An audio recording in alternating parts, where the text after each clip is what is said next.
Jr is leaving NBC, and who's going to win the Pennzoil 400? What up, y'all? Welcome back to an episode of Roll the Bomb. I'm your host, Zach Moore. We are back for another jam-packed episode of the show. Holy crap, has a lot of NASCAR news just been announced today, yesterday. So much to cover, so much to get into and give you my thoughts and opinions. So let's roll right into it. First thing I want to get into is 5 Hour Energy is returning to NASCAR. They're going to be a part of Legacy Motor Club, mainly because Dollar Tree, 5 Hour Energy is one of Dollar Tree's vendors. So they sell 5 Hour Energy at the Dollar Tree stores. So that's kind of why this relationship is happening. So it's great to see a very well-known company returning into NASCAR due to another sponsor coming in. The last time I think 5 Hour Energy was a part of NASCAR was back in 2018 with Furniture Row Racing in the 78 car with Mark Truex. When Furniture Row was a race team, before that they were sponsoring They were a primary sponsor for Clint Boyer for multiple years with him. Had a long relationship, but now they're back in a small little time. I don't think we'll see a majority sponsor, but they'll be an associate sponsor with when the Dollar Tree car is on track this season. So really cool to see them back in the sport. Next thing, NASCAR spent $5 million to have Netflix document their playoffs. And a lot of people would say this is a bad thing. Oh, look at NASCAR. They had to use their own money to produce and help make this Netflix documentary happen. But then on the other side, there's this whole talk about sponsors need to be more engaged with their drivers. They need to spend more money to help advertise their drivers more, to get their drivers out more. So to me, and look, it looks like NASCAR is showing firsthand they can do that. And they're doing that by spending their own money. And I gotta say, $5 million is nothing compared to what NASCAR is worth. They're a $1 billion company, $4-something billion, okay? $5 million to put their sport on one of the biggest streaming platforms, subscription platforms when it comes to TV shows and movies and documentaries in the world. The number one I think it's number one. It's nothing. It's awesome. And I think there's already talks that a season 2 could be happening. And I bet you NASCAR will most definitely pay Netflix again to have this show back on and definitely make it better. And who knows, maybe the more money they give Netflix, maybe we can see more seasons, more episodes, more drivers involved.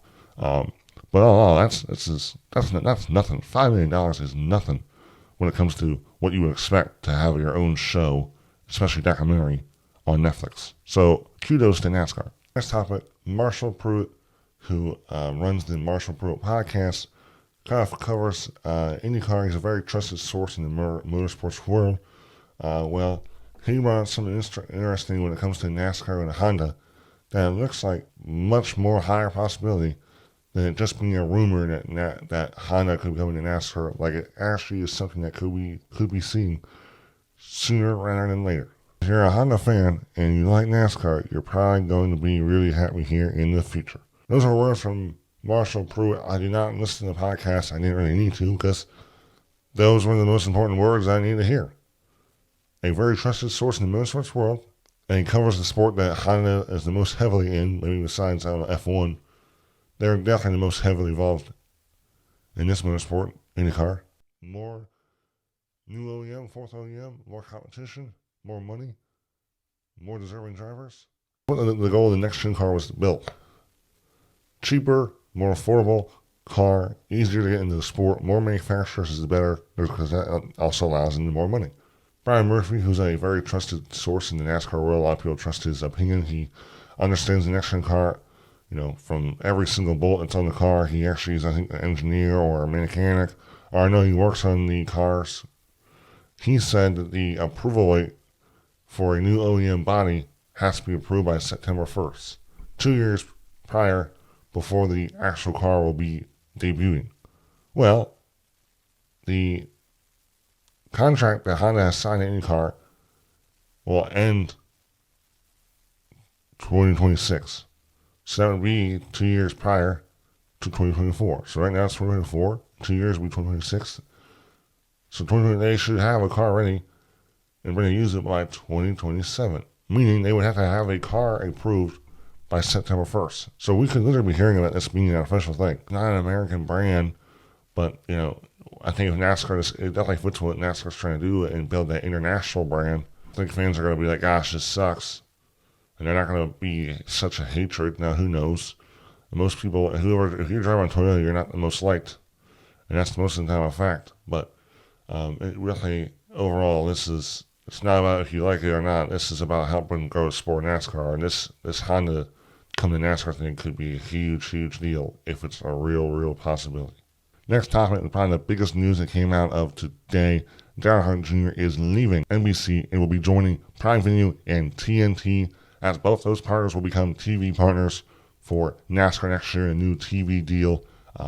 This is huge. There was already speculation on whether or not he would be coming back on NBC this year because he was not under contract currently. He would have to sign a new contract.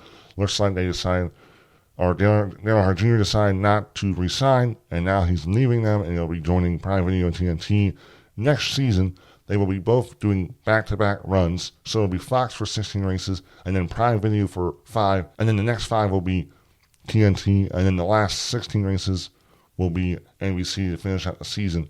So technically, it'll be 10 races, 6 races less than what he would have been doing if he was NBC. So all in all, this is a massive, massive loss for NBC. They did a lot with Dale Earnhardt Jr., Indy 500, Kentucky Derby, but then this is a massive, massive get for Prime Video and TNT to get probably the hottest guy in all of NASCAR commentating to be a part of their broadcast.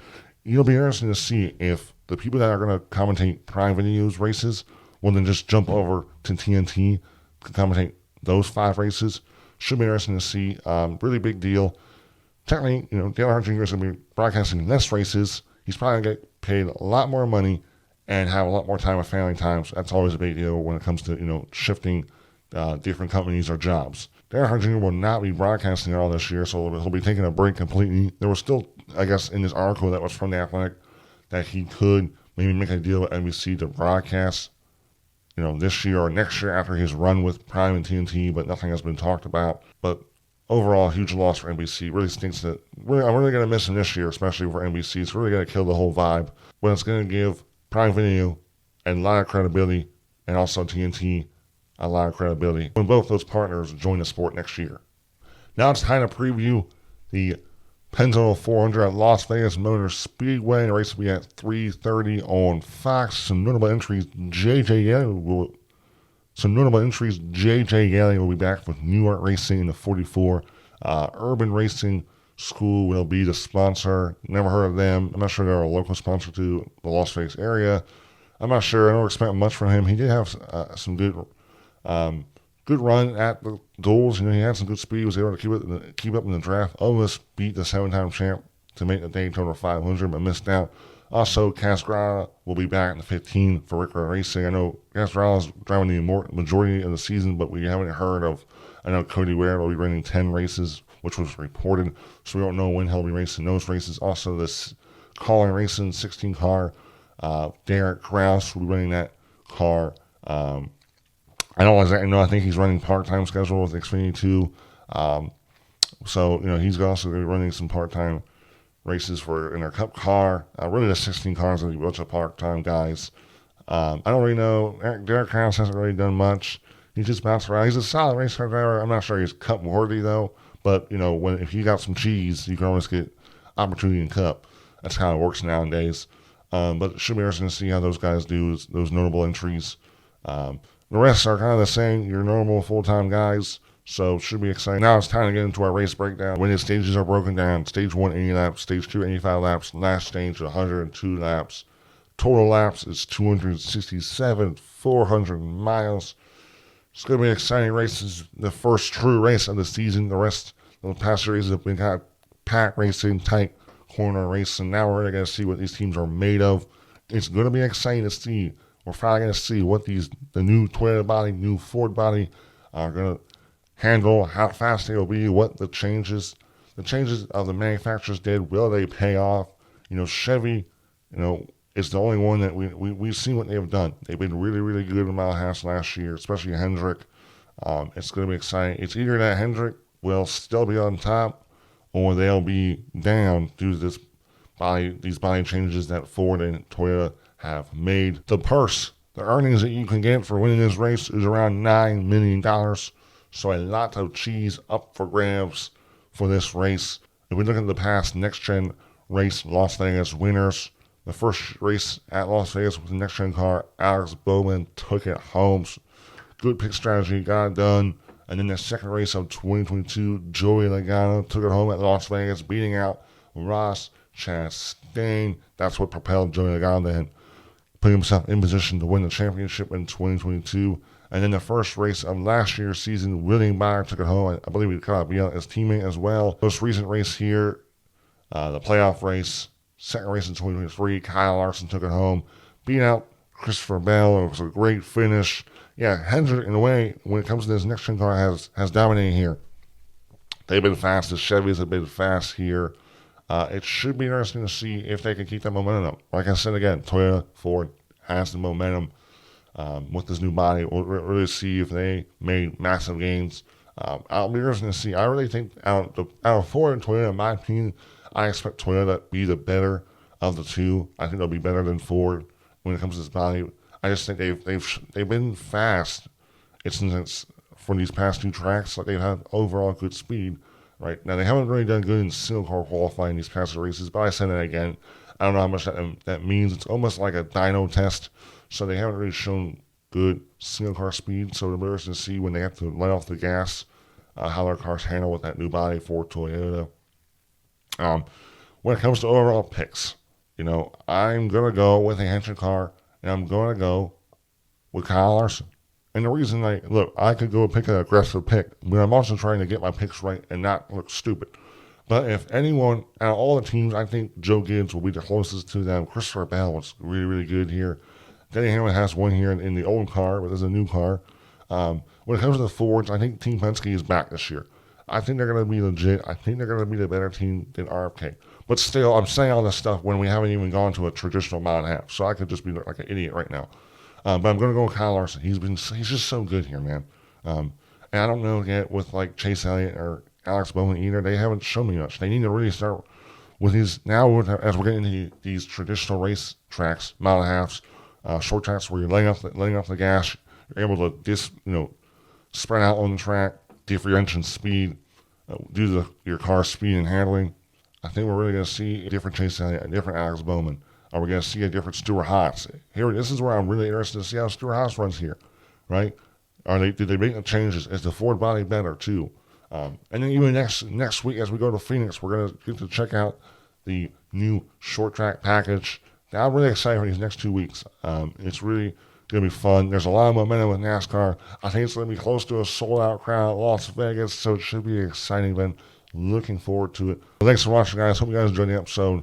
Stay tuned to my race breakdown of the pennzoil 400. Let me know what you think about Dale Jr. leaving NBC. What do you think about 5-hour energy returning? And what do you think about NASCAR spending $5 million to have NASCAR full speed? Let me know all down in the comments. I said down twice. Whatever. Like and subscribe if you enjoyed the episode, and I'll see you in another one. Bye, y'all.